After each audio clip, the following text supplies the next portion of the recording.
Adakah yang tertinggal? Banyak. Saat engkau jalan dari tempat dudukmu, pergi ke tempat meja makan itu, atau engkau memilih sebuah restoran dari rumahmu, mengapa engkau tidak syukuri? Dan biayanya ada engkau untuk membeli. Mengapa engkau tidak syukuri?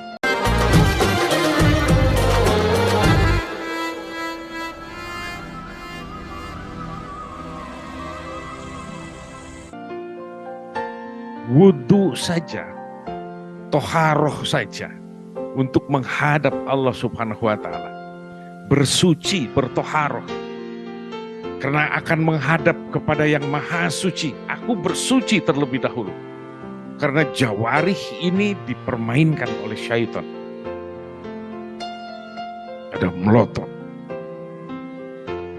ada membasuh rambut, yang sebanyak rambut kita itu, yang ada di kepala kita itu, kilah-kilah, berbagai macam keburukan-keburukan dan kilah-kilah kita. Angan-angan, ujubriyah, sum'ah, takabur. Itu judul-judul terbesar saja. Ada yang tidak terasa. Seolah-olah kita sudah sholat, sudah hebat. Baru kita niat, bismillahirrahmanirrahim, sholli fardhu anu. Baru niat. Yang tadi adalah saya bercerita tentang keburukan. Yang ini kebaikan. Tetap ada an-nafs di dalamnya. Sekian rokaat banyaknya, ya Allah, lillahi ta'ala.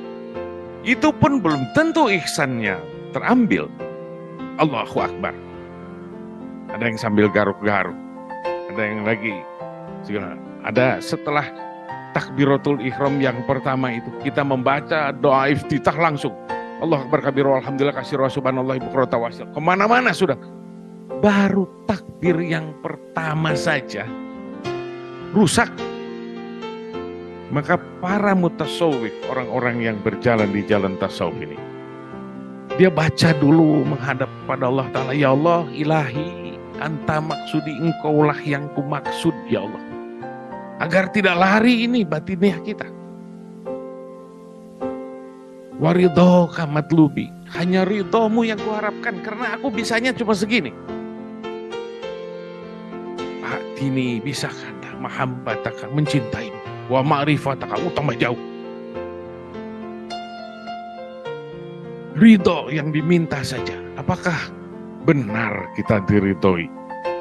Tetapi patokan peribadatan dari mulai awal kita yang menghadap kepada yang Maha Suci dengan bersuci terlebih dahulu, maka kewaspadaan. Nah, di sini. Maka di sanalah diajarkan zikrullah agar tetap terpaut. Bagaimana zikir sampai qiyaman wa qu'udan wa ala junubin? Berdiri, duduk, sambil tertidur pun terus harus berzikir untuk melibas berbagai macam halangan-halangan. Mana amalan-amalan baik? Bagaimana pertautan kita dengan Allah Subhanahu wa Ta'ala? Ada sholawat misalnya. Tidak ada sholawat yang tidak diterima. Itu satu dulu kita pegang. Sholawat yang mana sih? Yang mana saja. Karena menyebut kekasihnya. Itu yang menjadikan amal terangkat. Itu yang menjadikan segala nilai menjadi adalah lebih baik. Tapi orang kadang-kadang sadar dan kadang-kadang tidak sadar. Di dalam satu kitab menyebutkan, barang siapa dibaca sholawat Fatih, ada pahalanya sama dengan 60.000 kali. Di kitab yang lain disebutkan 600.000 kali bahkan. Seperti itu. Karena menyebut sang cahaya. Menyebut sang cahaya. Lalu kita menghilangkan penyakit-penyakit yang ada di dalam diri kita. Agar apa gerangan? Cahaya itu agar terkena. agar ruh kita menjadi bersih, sehingga akal kita diberikan yang indah. Seluruhnya adalah meliputi adab. Tetapi di dalam keterangan tadi, nafsul imaroh saja yang paling awal, begitu keadaannya beratnya. Belum lagi pencelaan diri, mencela orang lain. Kalau ibadah kita lebih baik naik ke dalam nafsul lawamah, tetapi keburukannya juga naik. Bertambah di sana. Sadar, tahu, mengerti, pandai, pinter, menghafal, apalagi tukang baca buku. Tapi ini bukan ilmu membaca. Benar baca buku, tapi lakukan. Cara melakukannya ada di dalam jalannya, yaitu thariqah, di dalam jalan itu, thariq. Bertasawuf dengan thariqah. Thariqahnya apa saja asal silsilahnya baik dan mu'tabar. Dan punya mursyid yang prima. Itu mutlak. Bila tidak, hilang satu penyakit hati di dalam diri. Karena kita tidak lagi berbohong misalnya. Naik dia. Derajatnya dinaikkan oleh Allah Ta'ala karena tiada lagi berbohong. Dia berjubahkan lebih indah lagi. Digantinya dengan suatu sifat yang indah karena dia manusia yang tidak berbohong. Derajatnya terangkat. Kadang-kadang sadar dan kadang-kadang tidak. Lalu datanglah sebuah pengetahuan. Datanglah sebuah pengalaman-pengalaman batiniah yang tadinya tidak pernah teralami olehnya. Lalu bangkit sebuah kebanggaan. Tapi kalau dia punya pembimbing yang prima, akan ditanyakannya. Dan diterangkannya tahap demi tahap. Lalu diperbaikinya, diangkatnya derajatnya oleh syekhnya agar lebih tinggi. Sahabat sekalian, kalau di antara semua di sini ada orang yang lebih takwa, lebih hebat peribadatannya, Allah lebih berkenan kepadanya. Allah tidak menunjuk bahwa syekh ini akan jadi syekh sepanjang masa dan paling hebat. Tidak. Pasti syekhnya akan menyebut, engkau lebih baik daripadaku. Karena Allah berhak memberikan kehebatan ini kepada siapa saja. Saya hanya mengajarkan apa yang dialaminya. Apa yang diajarkannya dari syekhnya terdahulu. Apa yang dibacanya dari dalam kitab-kitab saat mengaji. Betapa tahap demi tahap itu sangat susah sekali. Pahala banyak yang diingat-ingat oleh kita. Mengambil amalan-amalan yang terpilih. Berupa sholawat. Berupa aurat-aurat yang dianjurkan. Ini menurut kadar dan warna nada jiwa yang dilihat oleh syekhnya. Tidak semua yang sakit dikasih bodrex gitu rata. Tidak. Karena setiap satu ilmu pengetahuan yang terdengar, ini, maka dicerna dengan pikiran kita dan tersimpan di dalam hati kita. Termasuk apa yang dilihat oleh tentara hati kita. Salah satu jawarih kita. Maka semuanya menjabar. Kalau dia menjabar buruk, lalu buruk sangka terlontar kepada seseorang, bagaimana kita minta maaf kepada orang itu? Benarkah kita akan datang kepada dia, maafkan aku tadi telah berburuk sangka sama kamu, begini dan begini. Nyaris tidak pernah saya lihat yang seperti itu.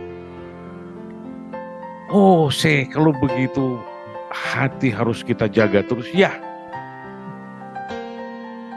Syekh Abdul Qadir Jilani Al-Baghdadi Quddasallahu Sirrul Aziz sangat menekankan terhadap cakap-cakap hati. Kalau si Imam Al-Ghazali ambil zuhud katanya, karena ini adalah isi dunia. Perhatikan ruh, perhatikan gerakan-gerakan hati. Tetapi tetap yang disebut bahaya adalah an-nafs dia. Karena dia menggelora, karena dia terus-menerus mengganggu. Segala ibadah kita akan dipatahkan oleh syaitan. Karena itu terus zahiran wa batinan. Termasuk amal baik digoda, apalagi yang buruk yang lebih mudah. Yang satu kali sebut saja sebuah binatang, berulang-ulang ada. Tersimpan di dalam hati. Menjadikan dendam kita bahkan berkepanjangan. Kalau itu sangat menohok ke dalam hati kita. Sesuatu sampah di dalam hati tidak mudah. Dia harus kembali kepada riyadah. Dia harus kembali kepada mujahadah melawan hawa nafsu. Memperbanyak peribadatan. Peribadatan juga atas petunjuknya. Karena di dalam kebaikan juga ada nafsu. Oh, aku dengar para syekh sholatnya puluhan kali salam, ada yang ratusan salam. 2 rakaat salam, 2 rakaat, ratusan itu. Wah, aku juga pengen seperti Syekh. Aku juga pengen seperti Syekh Anu di dalam kitab. Kalau itu ketahuan, dilarang juga. Nabi pergi ke masjid salat tarawih, 11 rakaat itu kembali. Sudah dianggap banyak. Khawatir awam mengikuti. Kalau Nabi sampai bengkak kakinya. Lalu ada yang tidak dalam bimbingan. Dia ikut sholat. Oh, sunatnya banyak katanya hebat. Kalau seminggu aja terus menerus itu seperti itu hebat. Bahkan 2-3 hari dia stop, masuk itu hatinya bergerak. Setan ikut campur, masuk ke dalam badaniah kita yang terdiri dari berbagai makanan yang kita makan, yang mensifati keadaan hati kita, dan itu berpengaruh ke dalam zahiran kita. Dia akan memasuki sebuah masa jenuh yang amat sangat. Termasuk yang fardu itu bisa ditinggal. Padahal dia berbuat kebaikan, tetapi tiada ilmu. Ini menggelora ini di dalam nafsul imaroh saja. Masih seperti itu. Ada orang yang berebut menjadi imam di depan. Ada lagi orang beribadat, menyalahkan ibadatnya orang lain. Ada lagi orang berjamaah beribadat. Dia merasa lebih sunnah dari yang lain.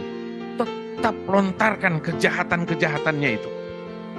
Merasa lebih sunnah. Wah, kakinya melebar, ingin seperti apa. Seolah-olah yang lain salah. Takbirnya harus sampai sini saja. Dan kalau kata Imam Syafi'i yang menyentuh kuping dianggap salah atau apa. Yang benar adalah yang itu. Itu ujub. Bangkit itu bukan hebat. Padahal itu di dalam peribadatan. Padahal dia sedang menghadap kepada Allah Subhanahu wa Ta'ala. Mengapa engkau menghukum orang lain? Sholat orang lain, ibadah orang lain. Dan engkau menjadi wasit, jadi Tuhan. Hati-hati. Di setiap langkah kita, ini saya gemar menerangkan di dalam nafsul imaroh itu. Karena terlalu banyak kalau dijabarkan di dalam nafsul imaroh. Tapi saya akan tetap gemar memberitakannya. Karena sangat terasa di dalam kehidupan ini. Yang melewati jawarih saja sangat menumpuk berbagai macam pengetahuan. Ada rasa, ada fikir, ada gerakan-gerakan hati, ada rontaan-rontaan, ada kejenuhan, ada kemalasan di dalam peribadatan. Sebentar ada semangat, tapi agak sembarangan. Lalu kita tidak pernah memohon ampun kepada Allah Ta'ala. Ada sebuah kegembiraan tapi tidak terlihat oleh kita. Oh, aku makan dulu ya, duduk di meja makan. Ini salah satu kebodohan kita. Maka nafsul imaroh ini ada judulnya bodoh di dalamnya. Saya makan dulu ya. Ambil, makan. Ada yang tidak bismillah. Ada juga yang bismillah. Tapi bismillahnya sebagai syarat saja, tidak ingat kepada Allah Ta'ala dan selewatan. Bismillahirrahmanirrahim. Ada. Adakah yang tertinggal? Banyak. Saat engkau jalan dari tempat dudukmu, pergi ke tempat meja makan itu, atau engkau memilih sebuah restoran dari rumahmu, mengapa engkau tidak syukuri? Dan biayanya ada engkau untuk membeli. Mengapa engkau tidak syukuri? Engkau bisa sampai ke sebuah restoran, atau di rumahmu dari depan ke ruang makan. Mengapa engkau tidak syukuri? Engkau melihat bahwa makanan itu ada, engkau tidak syukuri juga. Dan engkau sangat bisa memakannya. Termasuk rasa yang kita rasakan. Kalau sudah masuk lidah ini, masuk ke dalam mulut.